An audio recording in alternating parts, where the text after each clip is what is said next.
ಕೇಳಿದ್ರಲ್ಲ, ವಿಜಯಪುರದ ಹಡಲ ಸಂಘ ಬಡ ಕಾರ್ಮಿಕರು ಏನು ಹೇಳಿದ್ರು ಅಂತ.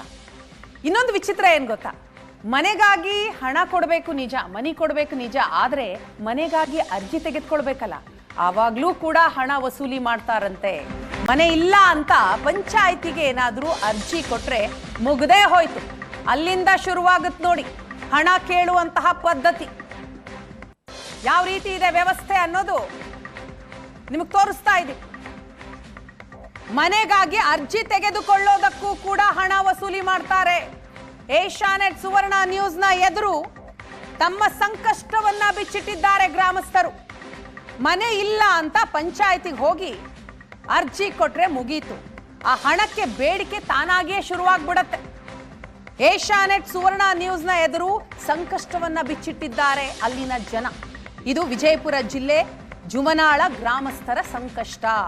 ಅರ್ಜಿ ಹಾಕಿ ಹಾಕಿ ಬೇಸತ್ತಿದ್ದಾರೆ ಪಾಪ ಗ್ರಾಮಸ್ಥರು. ಅರ್ಜಿ ಕೊಟ್ರೆ ಆಗ್ಲಿಂದ ಶುರುವಾಗತ್ತೆ, ಇಷ್ಟು ಹಣ ಕೊಡಿ ಅಷ್ಟು ಹಣ ಕೊಡಿ ಅಂತ ಕೇಳೋದು. ಹಣಕ್ಕಾಗಿ ಬೇಡಿಕೆ ಆಗ್ಲಿಂದಲೇ ತಾನಾಗಿಯೇ ಶುರುವಾಗ್ಬಿಡತ್ತೆ.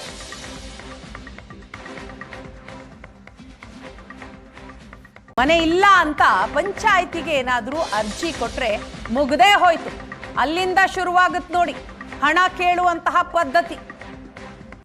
ಯಾವ ರೀತಿ ಇದೆ ವ್ಯವಸ್ಥೆ ಅನ್ನೋದು ನಿಮಗೆ ತೋರಿಸ್ತಾ ಇದ್ದೀವಿ.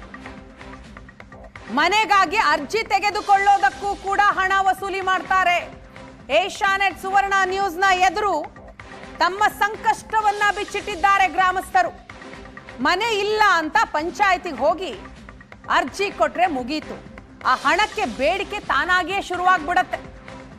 ಏಷ್ಯಾನೆಟ್ ಸುವರ್ಣ ನ್ಯೂಸ್ನ ಎದುರು ಸಂಕಷ್ಟವನ್ನ ಬಿಚ್ಚಿಟ್ಟಿದ್ದಾರೆ ಅಲ್ಲಿನ ಜನ. ಇದು ವಿಜಯಪುರ ಜಿಲ್ಲೆ ಜುಮನಾಳ ಗ್ರಾಮಸ್ಥರ ಸಂಕಷ್ಟ. ಅರ್ಜಿ ಹಾಕಿ ಹಾಕಿ ಬೇಸತ್ತಿದ್ದಾರೆ ಪಾಪ ಗ್ರಾಮಸ್ಥರು.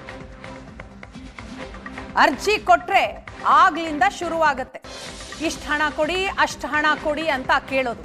ಹಣಕ್ಕಾಗಿ ಬೇಡಿಕೆ ಆಗ್ಲಿಂದಲೇ ತಾನಾಗಿಯೇ ಶುರುವಾಗ್ಬಿಡತ್ತೆ.